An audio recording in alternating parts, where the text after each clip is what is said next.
the summer of 2019, few midfielders in Europe were as coveted as Donny Van de Beek, a key cog in the vibrant Ajax team that stunned Real Madrid and Juventus en route to the Champions League semi-final. Van de Beek was seen as one of the game's emerging talents. At just 22, he combined technical quality, tactical intelligence, and goal-scoring instincts. Major clubs lined up for his signature. Yet, just a few years later, he finds himself at an afterthought in European football, with loan spells ending in anonymity and a career teetering on the edge of irrelevance. This video charts the rise, stagnation, and ongoing decline of Donny Van de Beek's career. It's a story of misplaced expectations, managerial indecision, tactical mismatch, and the cruel timing that can derail even the most promising trajectories.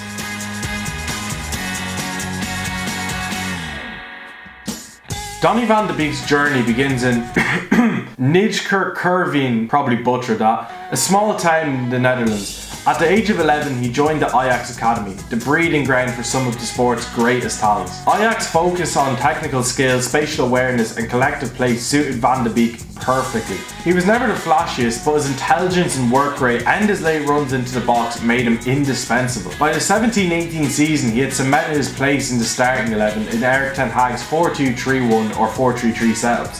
Van de Beek typically operated as the most advanced midfielder.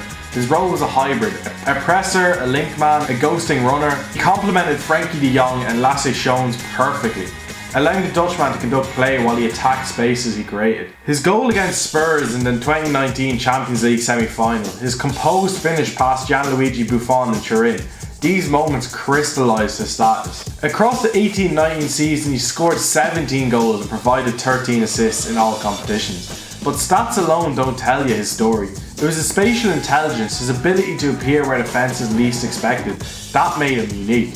In the summer 2020, Van de Beek signed for Manchester United for 35 million. At face value, the move made sense. A prestigious club, Champions League football, a need for creativity in midfield, but immediately, cracks appeared. Ole Gunnar Solskjaer reportedly had other priorities. United's interest in Van de Beek accelerated after Real Madrid cooled theirs due to financial constraints. There were questions. Where would he fit in a midfield already containing Bruno Fernandes and Paul Pogba? The early signs weren't promising. Van de Beek began his Premier League career on the bench, although he scored on his debut against Crystal Palace. Yet, that goal remained a rare highlight, if anything. Across the 2020-21 season, he played just 511 minutes in the Premier League. Starting only 4 matches, United often played a double pivot of Fred and Scott McTominay behind Fernandes. Van de Beek, who thrived on movement and his partnerships, found himself isolated in brief cameos. His subtle game didn't translate in an often chaotic transition-heavy United setup. He became a luxury player, not for lack of quality, but for lack of it. He's not a number 10 in the mould of Fernandes, he's not a defensive midfielder, he's a connector. His Ajax success was built on fluid systems that valued combination play, third man runs, and positional interchange. At United, he was often asked to play deeper or in wider areas, but his lack of physicality made him ill-suited to defensive duties. When fielded as a number 10, he lacked the individual flair or shooting volumes of Fernandes. This wasn't a case of players failing to adapt, but a case of systematic mismatch. United, under Solskjaer, lacked a coherent midfield structure. In my opinion, games were won through moments of brilliance from either Rashford, Fernandes or Cavani. There was little emphasis on build-up patterns or positional play. Van de Beek, a player who excelled in those environments. Moreover, football psychological, Van de Beek's confidence visibly eroded. By late 2021, he had become a symbol of United's mismanagement. Fans chanted for his inclusion, pundits debated his usage, and his role, well, it remained peripheral. And then, in January 2022, Van de Beek was loaned to Everton. At first glance, it looked like a smart move. A struggling team, yeah, but one where he could play regularly. He started brightly, showing his technical quality and awareness, but injury struck. The managerial situation at Everton spiraled. Frank Lampard failed to build a consistent midfield unit. Van de Beek's form dipped, and he finished the season with just 7 appearances. Then came Erik ten Hag's appointment at Manchester United. If there was one manager who knew how to use Van de Beek, it was him. Hope surged, but football is rarely kind. New signings like Christian Eriksen, Ten Hag needed results quickly, built his midfield around others. Van de Beek started in a few Europa League matches, but was injured in January of 2023. It was a season lost. By the time he had returned from injury, United had moved on. And in January of 2024, Van de Beek was loaned to Eintracht Frankfurt in the Bundesliga. Another chance, another reset, but he struggled to even make the bench. His minutes were limited, By the end of the loan, he had just made 2 league appearances. Reports suggested that his training intensity had dropped. Others claimed he was still battling niggling injuries. Once one of Europe's most exciting midfielders, Van de Beek was now a forgotten man. After a turbulent period in both England and Germany, Donny Van de Beek finally landed at Girona in July 2024 on a 4-year contract, running until July 2028 of course. The deal was structured at minimal risk, an initial fixed fee of just €500,000 or £420,000 for the English lot. But there was performance-based add-ons, likely to bring the total to between €4 million and €5 million, and more ambitious clauses, potentially pushing the fee up to €15 million, alongside a sell-on percentage for Man United. This represented a dramatic loss for United, who had signed him for around £35 to £40 million.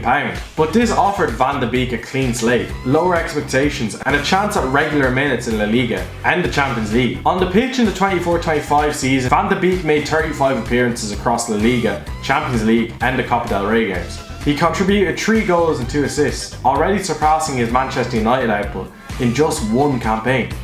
He averaged around 8 kilometers per match in Europe, with a pass accuracy of approximately 83%, a clear sign of tactical confidence and fit. Unfortunately, his momentum had stalled, and he required a heel surgery, ruling him out for 4 to 5 months, meaning he'll miss both the season's final matches and Girona's upcoming pre-season.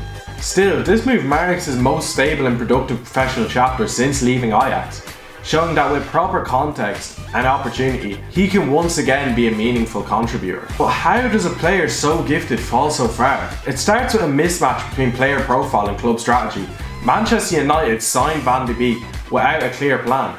He was never a priority, never fully trusted. And then comes managerial turnover, different styles, different expectations. Solskjaer was reactive, Rangnick wanted high pressing, and then Ten Hag had his own ideas. Add in injuries, loss of rhythm, eroded confidence, and sprinkle in the unforgiving nature of elite football, and you get a player out of sync with his environment. Van de Beek's decline isn't because he lacked talent, which obviously he had talent. It's because modern football requires perfect alignment between player, manager, system, and opportunity. Miss that window and careers spiral. Now, at 28, Van de Beek isn't old. He could yet find the right club, perhaps a return to the Eredivisie or a tactical coherent team in, I don't know, maybe Serie A. He needs rhythm, confidence, a manager who trusts him, a team that plays to his strengths. The physical attributes may have dulled, but the footballing brains remain. His time at Ajax wasn't a fluke, it was a glimpse of what happens when talent meets system.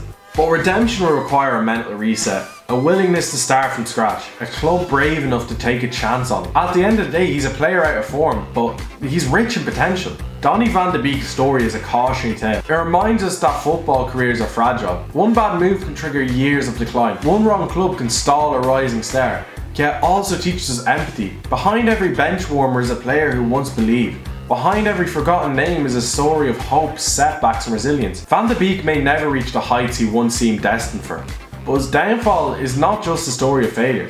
It's a reflection of the volatile, unpredictable nature of the modern game. Perhaps, in the right environment, he will rise again. But even if he does, he'll remain a symbol of what's happened when talent is left unsupported and misused. This was the downfall of Donny Van de Beek. A career not destroyed, but slowly unravelled by football's relentless machinery.